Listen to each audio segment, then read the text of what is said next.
నీళ్ళు అందించిన ఘనత కడియం శ్రీహరిది కాదు అని నేను అంటున్నా. ఇవాళ నీకు ఏ హక్కు ఉన్నదని కాలువలతో నీకు వస్తున్నావు, నువ్వు ఏ కాలువ మంజూరు చేసినావు అని వస్తున్నావు. నీకు సిగ్గు శరం ఉండాలి. మొన్న ఎమ్మెల్సీగా ఉన్నప్పుడు కడియం శ్రీహరి గారు ఈ నిధులన్నీ మంజూరు చేసినాయి. తను ఎమ్మెల్సీగా ఉన్నప్పుడు మల్లన్న గారిని ఎత్తిపోతల పథకానికి 104 కోట్ల రూపాయలు తీసుకొస్తే ఆ పనులు జరుగుతుంటే ఆ శిలాఫలకం మీద తాటికొండ రాజయ్య పేరే ఉంటుంది. మరి నీ మధ్యకి పోతుంది.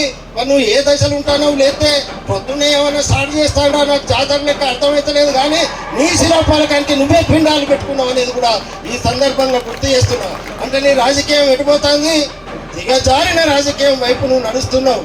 ఇక్కడ ప్రజలందరూ గమనిస్తుండ్రు. కడియం శ్రీహరిని మీరు వ్యక్తిగతంగా విమర్శించారు, కూతుర్ని విమర్శించారు. అదే కూతుర్ను 1,00,000 ఓట్లతోటి గెలిపించారు.